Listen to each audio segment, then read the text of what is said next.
cynics fail to understand is that the ground has shifted beneath them. That the stale political arguments that have consumed us for so long no longer apply. Yes. The question we ask today is not whether our government is too big or too small, but whether it works. Yes. Whether it helps families find jobs at a decent wage, care they can afford, a retirement that is dignified. Where the answer is yes, we intend to move forward. Where the answer is no, programs will end. And those of us who manage the public's dollars will be held to account to spend wisely, reform bad habits, and do our business in the light of day, because only then can we restore the vital trust between a people and their government. Nor is the question before us whether the market is a force for good or ill. Its power to generate wealth and expand freedom is unmatched. But this crisis has reminded us that without a watchful eye, the market can spin out of control. The nation cannot prosper long when it favors only the prosperous. The success of our economy has always depended not just on the size of our gross domestic product, but on the reach of our prosperity, on the ability to extend opportunity to every willing heart. Not out of charity, but because it is the surest route to our common good.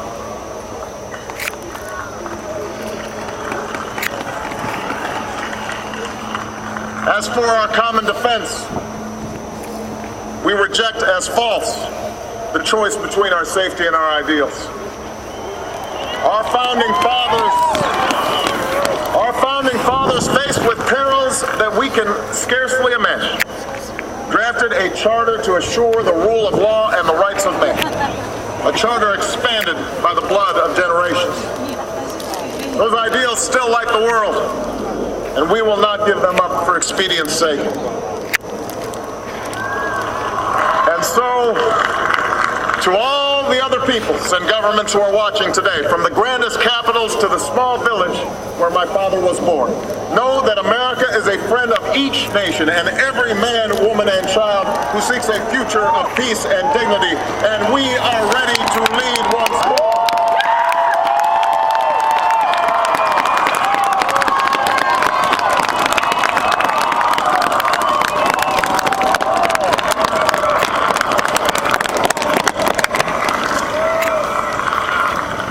Recall that earlier generations faced down fascism and communism not just with missiles and tanks, but with the sturdy alliances and enduring convictions.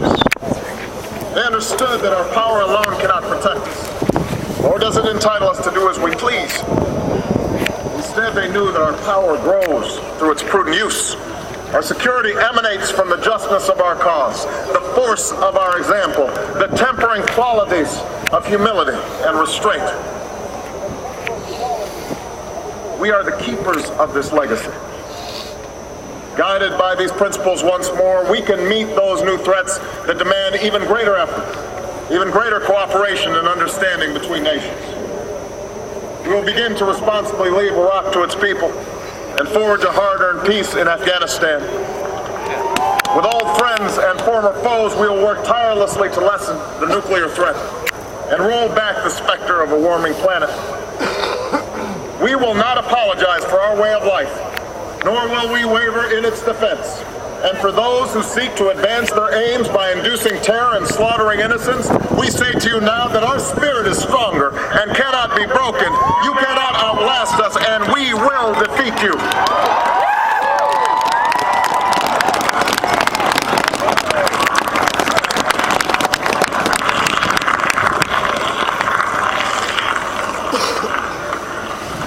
For we know that our patchwork heritage is a strength, not a weakness.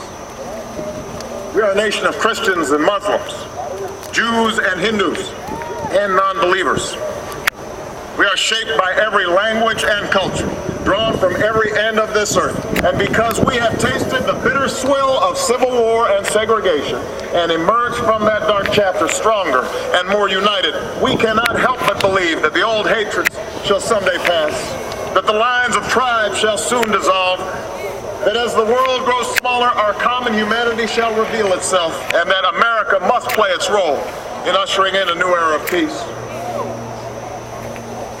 To the Muslim world, we seek a new way forward based on mutual interest and mutual respect. To those leaders around the globe who seek to sow conflict or blame their society's ills on the West, know that your people will judge you on what you can build, not what you destroy.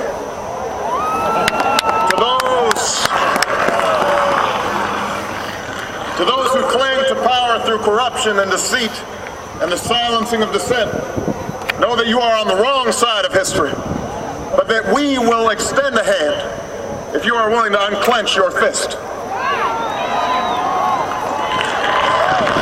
To the people of poor nations, we pledge to work alongside you to make your farms flourish and let clean waters flow, to nourish starved bodies and feed hungry minds.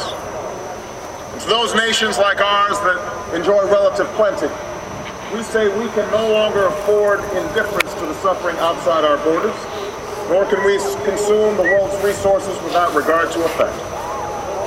For the world has changed, and we must change with it.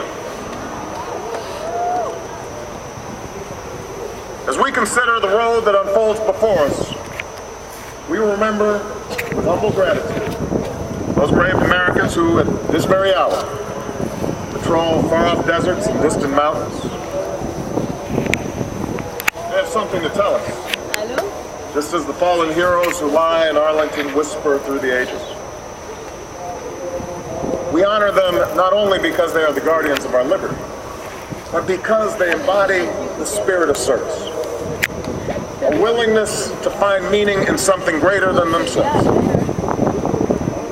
And yet, at this moment, the moment that will define a generation, it is precisely this spirit that must inhabit us all. For as much as government can do and must do, it is ultimately the faith and determination of the American people upon which this nation relies. It is the kindness to take in a stranger when the levees break, the selflessness of workers who would rather cut their hours than see a friend lose their job, which sees us through our darkest hours. It is the firefighter's courage to storm a stairway filled with smoke, but also a parent's willingness to nurture a child that finally decides our fate. Our challenges may be new. The instruments with which we meet them may be new. But those values upon which our success depends, honesty and hard work, courage and fair play, tolerance and curiosity, loyalty and patriotism, these things are old. These things are true. They have been the quiet force of progress throughout our history. What is demanded then is a return to these truths.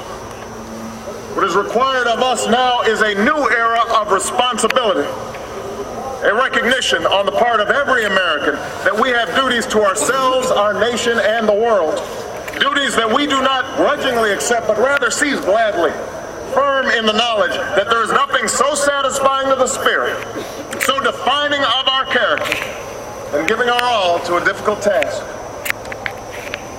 This is the price and the promise of citizenship.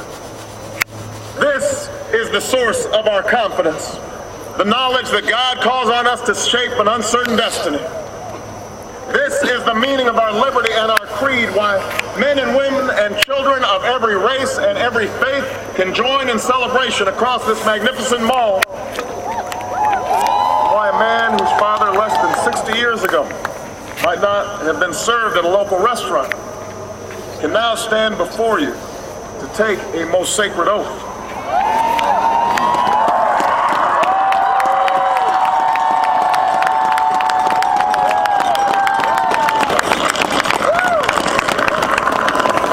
Let us mark this day with remembrance of who we are and how far we have traveled. In the year of America's birth, in the coldest of months, a small band of patriots huddled by dying campfires on the shores of an icy river. The capital was abandoned. The enemy was advancing. The snow was stained with blood. At a moment when the outcome of our revolution